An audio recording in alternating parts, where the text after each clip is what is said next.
मेरा नाम रोशनी है और मैं एक जवान बेटी की माँ हूँ।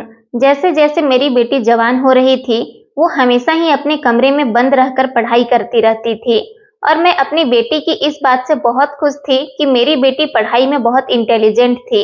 वो हमेशा से ही अच्छे मार्क्स लाती थी। मेरे पति इस दुनिया से जा चुके थे। एक रात मैंने सपने में अपने पति को देखा। वो मुझसे कहने लगे, 2-3 दिन तुम अपनी बेटी के कमरे में छुप जाना और रात भर देखना वो अपने कमरे में क्या करती है। मैंने ऐसा ही किया, लेकिन जो मेरी आंखों के सामने आया उसे देखकर मेरे पैरों तले से जमीन निकल गई थी। मैं अपने मरे हुए पति की बात को टाल नहीं सकती थी, लेकिन मेरी हैरानी की हद तब हुई जब रात के 2:30 बजे मैं अपनी बेटी के कमरे में अलमारी के पीछे छुप गई थी। मेरी बेटी ने जो किया उसे देखकर तो मेरे होश ही उड़ गए थे। मैं 28 साल की थी जब मैं विधवा हो गई थी और मेरी शादी 21 साल की उम्र में ही हो गई थी। मैं अपने पति से बहुत प्यार करती थी, इसलिए मैंने दूसरी शादी नहीं की और सारी जिंदगी अपने पति के नाम सारी जिंदगी गुजारने का फैसला कर लिया था। मैं एक 7 साल की बच्ची की माँ थी जिसकी परवरिश मैंने खूब दिल लगाकर और प्यार से की थी कि जब मरने के बाद मैं अपने पति को मुंह दिखाऊं तो उनके सामने गर्व से ये कह सकूं कि मैं आपकी बेटी की परवरिश बहुत अच्छे से करके आई हूँ। भगवान की कृपा है कि मेरी बेटी अब 20 साल की हो चुकी है और अब आसपास के लोग मुझे कहते हैं कि संतान एक होनी चाहिए पर अच्छी होनी चाहिए, जैसे कि तुम्हारी बेटी है। लोग मेरी बेटी की बहुत तारीफ किया करते थे और साथ ही साथ मेरी परवरिश की भी। ये बातें सुनकर मेरा सर गर्व से ऊंचा हो जाता था। मेरी बेटी डिम्पी सच में बहुत ही अच्छी और इंटेलिजेंट लड़की है। वो सारा पढ़ाई करने में ही बिजी रहती है और सारी रात भी वो पढ़ाई ही करती है। वो जब इतनी ज्यादा पढ़ाई करती है तो मेरे दिल में उसके लिए प्यार पैदा हो जाता है। फिर मुझे उस राज का ख्याल आता है जो मैंने अपनी बेटी से छुपा रखा है। मुझे डर है कि कहीं इस वजह से मेरी और मेरी बेटी के रिश्ते के बीच कोई दरार पैदा न हो जाए, लेकिन मैं क्या करूं? मैं चाहकर भी अभी उसे ये राज के बारे में बता नहीं सकती थी, इसलिए दिल की बात दिल में ही रख कर बैठी हुई हूँ। मैं चाहती हूँ कि मेरी बेटी की शादी जल्द से जल्द हो जाए। मैं अपनी बेटी की शादी इंटर पढ़ाई पूरी होने के बाद कर देना चाहती हूँ ताकि वो इस राज तक ना पहुँच जाए जो मैंने उससे छुपाया है। लेकिन मेरी बेटी अभी आगे और पढ़ना चाहती है। जब भी मैं डिम्पी से शादी की बात करती हूँ तो वो फौरन ही शादी से इनकार कर देती है कि अभी उसे पढ़ाई करनी है और वो पढ़ लिख कर किसी काबिल बनना चाहती है।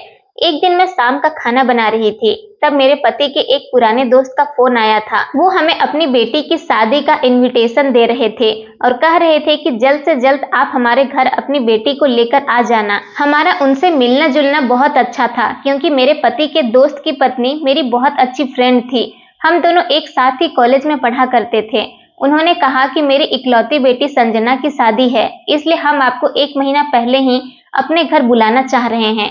मैं इस बात से बहुत खुश हो गई थी। मैं कहने लगी, संजय भाई साहब, आप फिक्र मत करो, मैं बहुत जल्द आपके घर आ जाऊंगी, क्योंकि संजना मेरे पति के दोस्त की बेटी होने के साथ साथ मेरी दोस्त की भी बेटी थी। दरअसल मेरा शुरू से ही इरादा था कि संजय भाई साहब मेरी डिम्पी की शादी अपने छोटे बेटे के साथ कर देते, क्योंकि वो मेरी बेटी का ही उम्र का था और उसकी जॉब भी बहुत अच्छी लगी हुई थी और मैं शुरू से ही संजय भाई साहब के छोटे बेटे को पसंद करती थी। वो देखने में भी अच्छा था। उसकी और डिम्पी की जोड़ी एक साथ बहुत अच्छी लगेगी।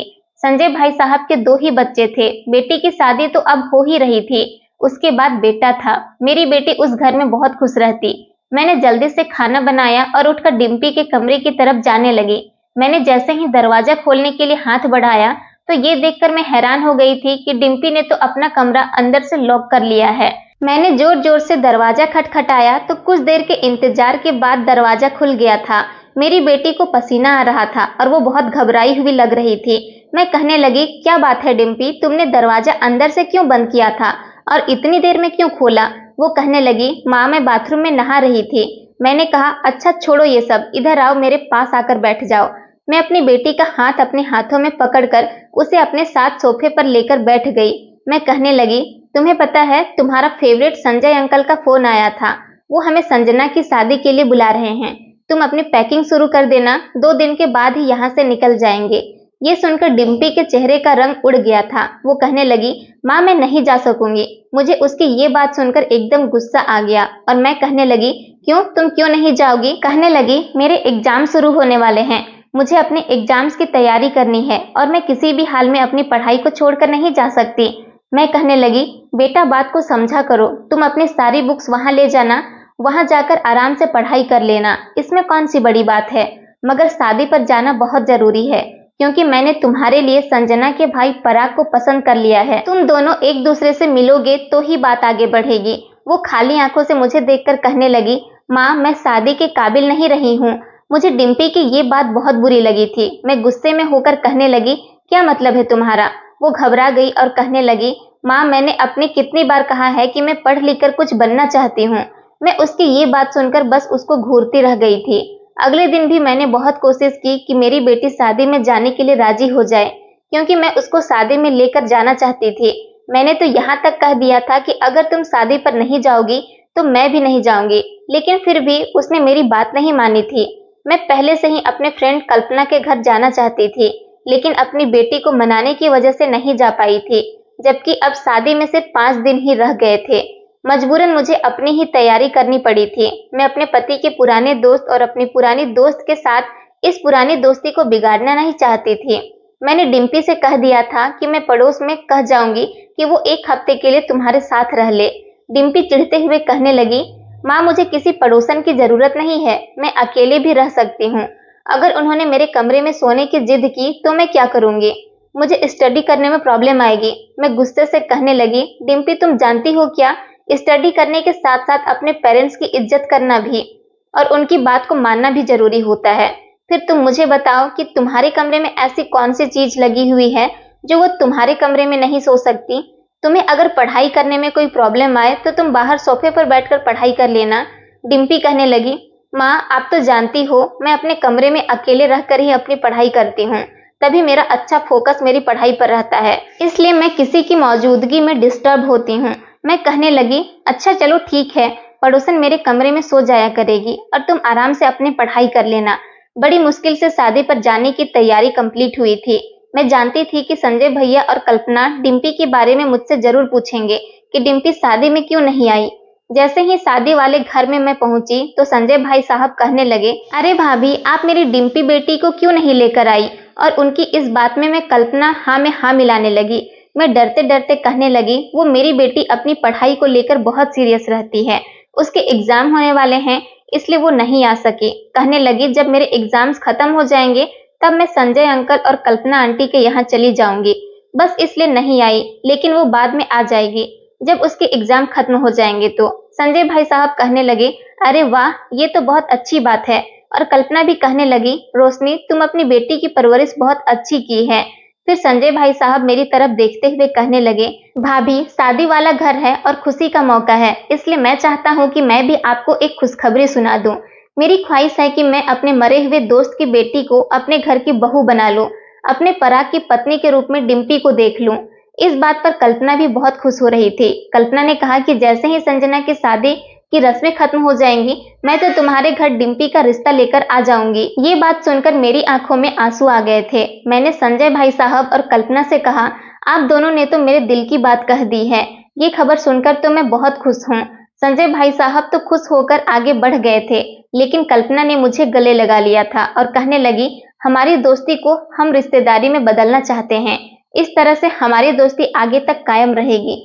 संजना की शादी में खूब मजा आया था। शादी अच्छी हो गई थी और शादी पूरी होने के बाद मैं अपने घर आ गई थी। पड़ोसन तो मेरी बेटी से बहुत खुश रही थी। कहने लगी, मैंने तुम्हारी बेटी जितनी अच्छी और समझदार लड़की कहीं नहीं देखी। ये बात सुनकर मैं बहुत ज्यादा खुश हो गई थी।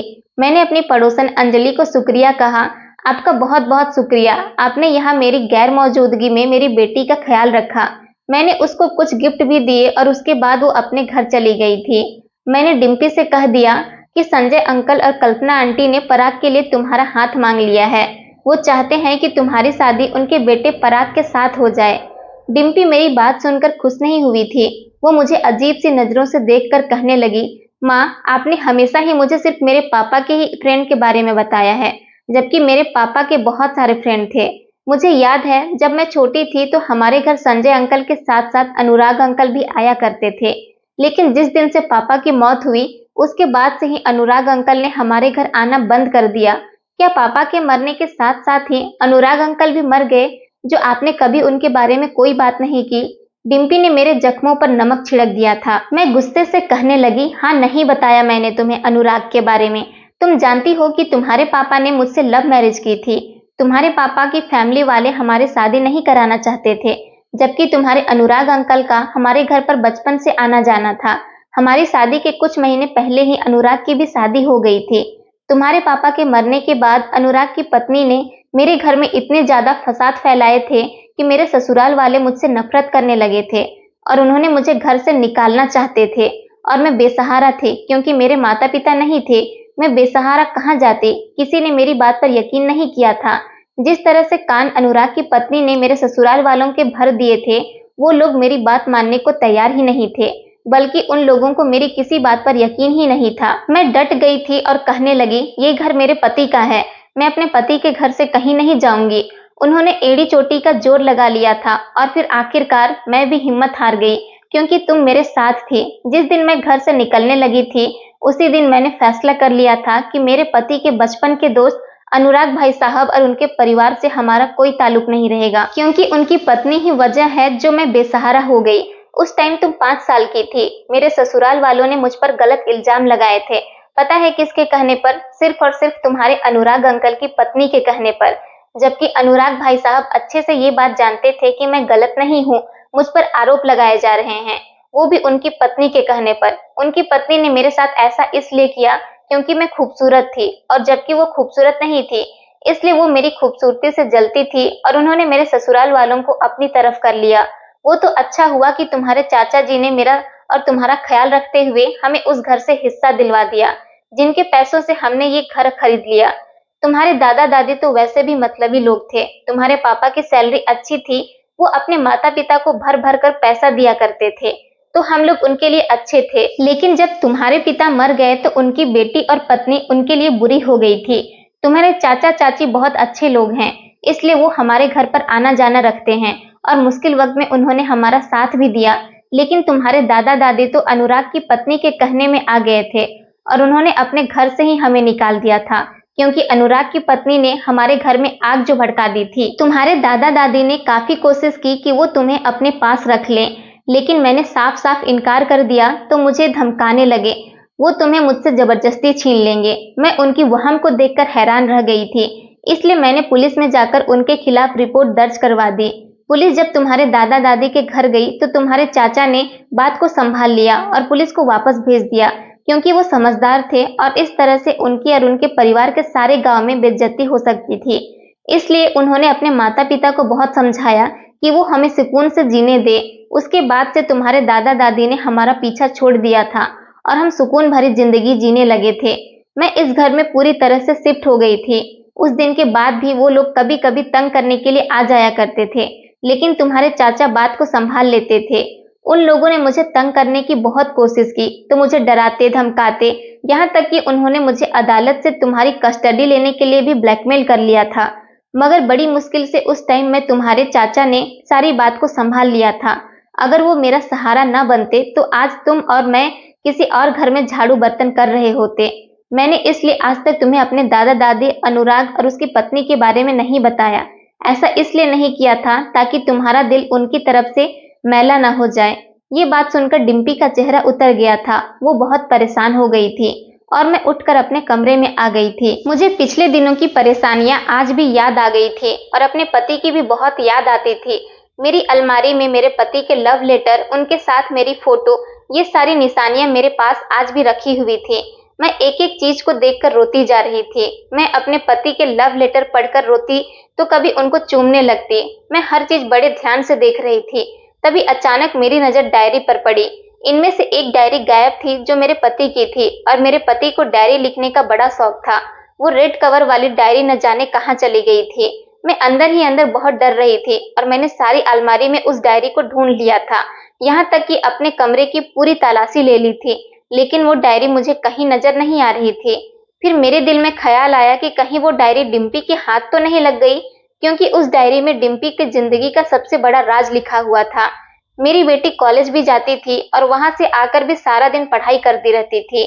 मेरी हर बात को मानती थी, मगर पिछले 1 महीने से मेरी बेटी बहुत परेशान लग रही थी और बहुत ही अजीबोगरीब हरकत करने लगी थी। उसने सब कुछ छोड़ दिया था, बस हमेशा चिड़चिड़ी रहने लगी थी। वो मेरी बात भी नहीं मानती थी। मैं उसकी वजह से बहुत परेशान रहने लगी थी। इसलिए मैंने सोचा किसी टाइम में उसके कमरे की तलाशी लूंगी। मैं ये सारी बातें रात भर सोचती रही। इसी तरह से सोचते सोचते सो भी गई थी। मैं बहुत गहरी नींद में सो रही थी जब मुझे सपने में मेरे पति मिलने आए थे। वो कहने लगे, रोशनी, तुम 2-3 दिन मेरी बेटी के कमरे में छुपकर उसे देखना कि वो क्या करती है। जब मेरी आंख खुली तो मुझे बड़ी हैरानी हुई कि आखिर ये कैसा सपना था। इस सपने ने तो मुझे चौंका कर रख दिया था। मेरे पति बहुत सालों बाद मेरे सपने में आए थे और सपना भी कितना अजीब सा था। मुझे एकदम से ही फिक्र होने लगी थी कि कहीं मेरी बेटी किसी मुसीबत में तो नहीं है। इसलिए मैं जल्दी से उठकर अपनी बेटी के कमरे की तरफ जाने लगी थी। दरवाजा खोलने के लिए जैसे ही मैं हाथ आगे बढ़ाई तो ये देखकर मैं हैरान रह गई थी कि रात के इस टाइम पर मेरी बेटी का कमरा अंदर से लॉक था। न जाने वो इस तरह की अजीब हरकतें क्यों करने लगी थी। इससे पहले तो कभी उसने कमरे को लॉक नहीं लगाया था।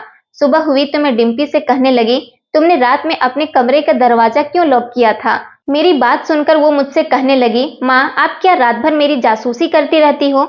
मैंने बात को मजाक में टालने की कोशिश की, इसलिए मैं हंसकर कहने लगी, नहीं बेटी, वो तो बस रात को मुझे डर लग रहा था, इसलिए मैं तुम्हारे पास आ गई थी। वो कहने लगी, मुझे पता है कि आपको रात में डर लगता है या नहीं, मगर अब मुझे आपसे बहुत डर लगने लगा है। मैं हंस दी थी, लेकिन जो मेरी बेटी का बिहेवियर था और मेरे पति का सपना, ये सब मुझे बहुत परेशान कर रहा था। मैंने फैसला कर लिया था कि मैं अपने मरे हुए पति की बात को नहीं टाल सकती। उसी रात मैं अपनी बेटी के कमरे में जाकर उसकी अलमारी के पीछे छुप गई थी। मेरी बेटी जैसे ही कमरे में आई तो वो अपनी बुक्स खोलकर पढ़ाई करने के लिए बैठ गई थी। वो तो अपनी स्टडी में बिजी थी, जबकि मैं अलमारी के पीछे खड़ी होकर छुपकर उसे देख रही थी। सारी रात मेरी बेटी पढ़ाई करने में बिजी रही थी। सुबह के लगभग 6 बजे उसने अपनी किताबों को बंद किया और वो अपने बिस्तर पर जाकर लेट गई थी और सो गई थी। जबकि मेरी बेटी सुबह के 8 बजे कॉलेज जाती थी, इसलिए सिर्फ 1 घंटा ही सोती थी। लेकिन सारी रात ऐसा कुछ नहीं हुआ था जो मुझे चौंका देता। सुबह जब मेरी बेटी 8 बजे अपने कॉलेज जाने के लिए उठी और नहाने के लिए बाथरूम में चली गई, तब मैं जल्दी से भागी और अपने कमरे में आ गई थी। सारी रात खड़े रहने की वजह से मेरे पैरों में बुरी तरह से दर्द हो रहा था और मेरा शरीर भी टूट रहा था। मैं सोच में पड़ गई थी कि मैं एक छोटी बच्ची की तरह एक सपने के पीछे क्यों पड़ गई हूँ। मैंने सोचा कि कल रात मैं सपने की वजह से ज्यादा ही घबरा गई थी, इसलिए मैंने सोच लिया था कि अब मैं रात के टाइम डिम्पी के कमरे में नहीं जाऊंगी। लेकिन जैसे ही रात हुई और मैं अपने कमरे में लेटी थी, तभी मेरे कानों में बार बार अपने पति की आवाज सुनाई दे रही थी, जैसे वो मुझसे कह रहे हो कि जाओ रोशनी, डिम्पी के कमरे में चली जाओ। मैं अपने फैसले पर ज्यादा देर तक नहीं ठहर सकी, इसलिए मैं रात होते ही एक बार फिर से अपने बेटी के कमरे में जाकर उसकी अलमारी के पीछे छुप गई थी। आज तो मेरी टांगों में बहुत ज्यादा दर्द हो रहा था, मगर मैं बर्दाश्त कर रही थी और खड़ी थी। मैंने तो कभी अपने पति की बात को नहीं टाला था, जब वो जिंदा थे और मुझसे बहुत प्यार किया करते थे। आज मैं कैसे उनकी बात को टाल सकती थी। सारी रात मैं इसी तरह से अलमारी के पीछे खड़ी रही थी और मेरी बेटी पढ़ाई कर रही थी। एक के बाद एक किताबों को पढ़ रही थी। इसी तरह से दूसरी रात भी गुजर चुकी थी। मैं सुबह फिर अपने कमरे में आकर सोचने लगी कि शायद ये सपना मुझे इसलिए आया हो कि मैं रोज अपने पति की यादों में खोई रहती हूँ और उनकी फोटो को बार बार देखती हूँ, इसलिए मेरी पति की यादें मेरे दिमाग पर सवार हो गई है।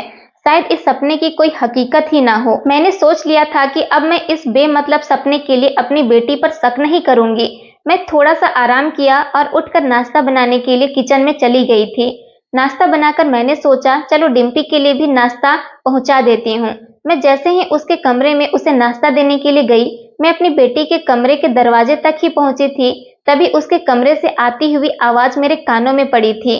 वो रो रही थी और मैं घबरा गई कि न जाने मेरी बेटी को क्या हो गया है और वो इस तरह से क्यों रो रही है।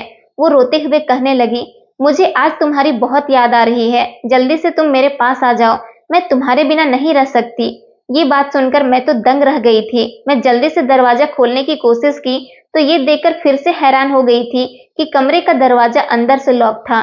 मैंने दरवाजा को जोर जोर से बजाना शुरू कर दिया था। कुछ ही देर के बाद डिम्पी ने दरवाजा खोल दिया था। वो कहने लगी, माँ, आपको क्या हो गया है? आप इस तरह से मेरे कमरे का दरवाजा क्यों पीट रही हो?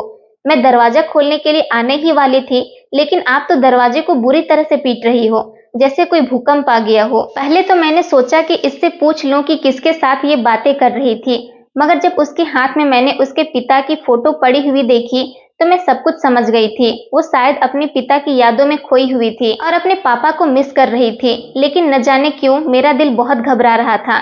मैंने डिम्पी से कहा, ये रहा नाश्ता, तुम अपने कमरे में ही कर लो, मैं तुम्हारे लिए नाश्ता लेकर आई थी। और मैंने नाश्ता की ट्रे डिम्पी के हाथ में दे दी। उसने बिना कुछ कहे ही फोटो को साइड पर रख दिया और नाश्ता करने के लिए बैठ गई थी। मैं बड़ी परेशान हो गई थी और बुरी तरह से उलझ गई थी। मैंने सोचा कि चलो आज आखिरी रात है, आज भी मैं जाकर डिम्पी के कमरे में अलमारी के पीछे छुप जाऊंगी आज और उसके कमरे में छुपकर देख लेती हूँ। फिर से रात हुई तो मैं अपनी बेटी के कमरे में जाकर अलमारी के पीछे छुप गई थी। मेरी बेटी रोज की तरह चेयर पर बैठकर टेबल पर अपनी रखी हुई बुक्स को खोलकर पढ़ने लगी थी और अपनी पढ़ाई में बिजी हो गई थी। थोड़ी ही देर गुजरी थी कि अचानक डिम्पी के कमरे की खिड़की पर दस्तक होने लगी थी। मैं हैरान रह गई थी कि इतनी रात को और इस टाइम पर आखिर खिड़की से कौन आ सकता है। डिम्पी ने जल्दी से अपनी बुक्स को बंद किया और खड़ी होकर खिड़की की तरफ जाने लगी और उसने खिड़की को खोल दिया। मुझे किसी की कूदने की आवाज सुनाई दी थी। मेरा दिल बहुत जोर जोर से धड़कने लगा था। डिम्पी रोने लगी थी और कहने लगी, आप इतने दिनों से क्यों नहीं आए हो? जानती हो ना मैं आपसे कितना प्यार करती हूँ। मुझे तो ऐसा लगता है कि अगर मैं आपको फोन न करती तो शायद आप आज भी यहाँ पर नहीं आते। ओह, मैं तो आपको एक बात बताना ही भूल गई। सुबह जब आपसे मेरी फोन पर बात हुई थी तो अचानक ही माँ आ गई थी। मुझे 100% यकीन है कि माँ ने जरूर हमारी बातें सुन ली होगी, इसलिए मैंने जल्दी से अपने हाथ में पापा की फोटो पकड़ ली थी। ऐसा इसलिए किया ताकि माँ ये समझे कि मैं अपने पापा की फोटो से बातें कर रही हूँ, और देखकर बहुत शर्मिंदा हो गई थी। मुझे अपनी बेटी की बातों पर हैरानी हो रही थी। तभी मुझे एक लड़के की हंसने की आवाज सुनाई दी थी। वो हंसते हुए कहने लगा, तुम आज बाल बाल बच गई हो। मैंने तुमसे कितनी बार कहा है कि तुम मेरे साथ चलो, तुम मेरे साथ भी नहीं जाती हो और हमेशा मुझे याद करके रोती भी रहती हो। इससे ज्यादा और कुछ सुनने की मुझ में हिम्मत नहीं थी। मैं काफी देर से इन दोनों की ऐसी बेतुकी बातों को सुन रही थी, इसलिए मैं जल्दी से अलमारी के पीछे से निकल आई थी और इन दोनों के सामने जाकर खड़ी हो गई। इन दोनों की नजर जैसे ही मुझ पर पड़ी तो उनकी आंखें फटी की फटी रह गई और वो मुझे अपनी फटी हुई आंखों से देख रहे थे। डिम्पी आगे बढ़कर कहने लगी, माँ आपने ये कैसी हरकत की है? आप यहाँ क्या कर रही हो? आपको शर्म नहीं आती अपनी बेटी के कमरे में छुपने की? आप इतनी घिनौनी हरकत कैसे कर सकती हो? मुझे अपनी बेटी पर बहुत गुस्सा आ रहा था। डिम्पी शर्मिंदा होने के बजाय उल्टा मुझ पर ही चढ़कर दौड़ रही थी। तभी मैं चिल्लाकर कहने लगी, बंद करो अपनी बकवास। अगर मेरे सामने ज्यादा बोलने की कोशिश की तो तुम्हारी जबान खींच लूंगी। तुम्हें शर्म आनी चाहिए कि तुम घर में इस लड़के को बुला रही हो। कौन है ये लड़का? तुम्हें शर्म नहीं आती? अपनी माँ से झूठ बोलते हुए और अपने पिता की इज्जत को खाक में मिलाते हुए। मैं तो मर कर भी कभी नहीं सोच सकती थी कि तुम इतनी गलत निकलोगी। फोन पर रो रो के अपने आशिक को घर बुलाओगी, और इस लड़के को तो देखो, बेगैरत, यहाँ से भाग भी नहीं रहा, आंख से आंख मिलाकर खड़ा हुआ है। ये यही सोच रहा होगा कि इस बेसहारा और बूढ़ी औरत हमारा क्या बिगाड़ लेगी। डिम्पी कहने लगी, माँ ये मेरा आशिक नहीं है, बल्कि ये मेरा पति है। हम दोनों ने एक दूसरे से शादी कर ली है। ये बात सुनकर तो मेरे पैरों तले से जमीन निकल गई थी कि आखिर मेरी बेटी ये सब कुछ क्या कह रही है। मैंने कहा, बेगैरत लड़की, तुम्हें ये सब कुछ कहते हुए शर्म नहीं आती? कौन है ये लड़का? कैसे जानती हो तुम इसको? ये सुनकर डिम्पी रोने लगी और बताने लगी कि हाँ माँ, मैं सच कह रही हूँ, ये मेरा पति है। इसके बारे में मुझे अपने पापा की डायरी से पता चला है और उसी डायरी पर इसके घर का एड्रेस भी लिखा हुआ था। इसका नाम राज है। पापा की डायरी में राज के बारे में सारी डिटेल रखी हुई है और मैं अब सब कुछ जान चुकी हूँ। हम दोनों बहुत छोटे थे और हम दोनों बचपन के पक्के फ्रेंड थे। हम दोनों एक साथ खेलते थे। पापा ने मेरा और राज का रिश्ता फिक्स कर दिया था। ये अनुराग अंकल का बेटा है। डायरी में लिखा था कि मेरी ख्वाहिश है कि मेरी बेटी की शादी मेरे दोस्त के बेटे राज के साथ हो जाए, और मेरी बेटी के पैदा होने के बाद मैंने अपनी दोस्त से वादा किया था कि मेरी बेटी जवान होने के बाद तुम्हारे बेटे राज की पत्नी बनेगी और तुम्हारे घर की बहू बनकर जाएगी। और उसमें मेरे लिए भी कुछ लिखा गया था। पापा ने लिखा था कि डिम्पी, अगर मुझे कुछ हो गया तो जवान होने के बाद तुम किसी और को पसंद न करना। जिस लड़के को मैंने तुम्हारे लिए चुना है तुम उससे ही शादी करना। माँ, अब आपको जरा शर्म नहीं आई कि आपने मुझसे मेरे पिता के वादे के बारे में छुपा कर रखा? आपने मेरे दादा दादी को तो मुझसे छुपा कर रखा था। मैं सिर्फ अपने चाचा चाची को ही जानती थी और ये सोचती थी कि मेरे दादा दादी दुनिया में ही नहीं है। लेकिन जब उस दिन आपने मुझे दादा दादी के बारे में सारी बात बताई तो मैं समझ गई थी कि इसलिए मेरी माँ ने मुझे दादा दादी के बारे में नहीं बताया, क्योंकि उन्होंने हमारे साथ बहुत गलत किया था। और आपने अनुराग अंकल की पत्नी के बारे में भी बता दिया था कि उन्होंने आपके साथ बहुत बुरा किया था, लेकिन आपने एक बार भी अनुराग अंकल के बेटे राज का जिक्र तक मुझसे नहीं किया, जबकि आप मेरी शादी संजय अंकल के बेटे पराग के साथ करवाना चाहती थी। आपने ऐसा इसलिए किया कि कहीं मुझे कुछ याद ना आ जाए कि राज मेरा बचपन का दोस्त है। राज की मम्मी ने आपके साथ जैसा भी किया, लेकिन वो पुरानी बात थी। मेरे पापा तो मेरा रिश्ता राज के साथ पक्का करके गए थे और उसके पिता से वादा करके गए थे, इसलिए मैं अपने पिता के किए हुए वादे को नहीं तोड़ सकती थी। आपकी अलमारी में मुझे मेरे पापा के लेटर पड़े हुए मिले थे और उन्हीं के साथ साथ मेरे पापा की डायरी भी रखी हुई थी। मैं उन डायरी में से एक डायरी को अपने पास लेकर आ गई थी और मैंने जब डायरी को पढ़ा तो उसमें ये सारी बातें लिखी हुई थी। उसी में राज का एड्रेस लिखा हुआ था, इसलिए मैं कॉलेज के बहाने से एक दिन राज से मिलने के लिए चली गई थी और उसको सारी बात बता दी थी। खुशकिस्मती से मुझे वो लड़का मिल गया था जिसे मेरे पापा मेरे लिए चुन कर गए थे। और माँ देखिए, अब हम दोनों एक हैं। मैं डिम्पी की बात सुनकर रोने लगी थी और कहने लगी, बेटी तुम्हारे पापा के फ्रेंड की पत्नी ने मेरे साथ बहुत गलत किया था। मैं नहीं चाहती थी कि तुम्हारी शादी अगर उस घर में हो जाए तो वो औरत तुम्हारा जीना दुश्वार कर दे, क्योंकि जिस औरत ने मुझे नहीं बख्शा तो वो फिर तुम्हारा क्या हाल करती। और इसी औरत की वजह से मेरा सास ससुर ने भी मुझे घर से निकाल दिया था। मुझे डर था कि अगर अपने पति के इस वादे की लाज रखते हुए तुम्हारी शादी राज से करवा दी तो राज की माँ सारी जिंदगी तुम्हें ताने देगी और परेशान करेगी और कभी तुम्हें सुखी नहीं जीने देगी। और अगर मेरी बेटी अपनी जिंदगी में खुश नहीं रहती तो मैं जीते जी मर जाती। मुझे पता था कि जिस औरत ने मुझे मेरे ससुराल में नहीं टिकने दिया, वो औरत अपने घर में उसी की बेटी के साथ क्या रिएक्ट करेगी।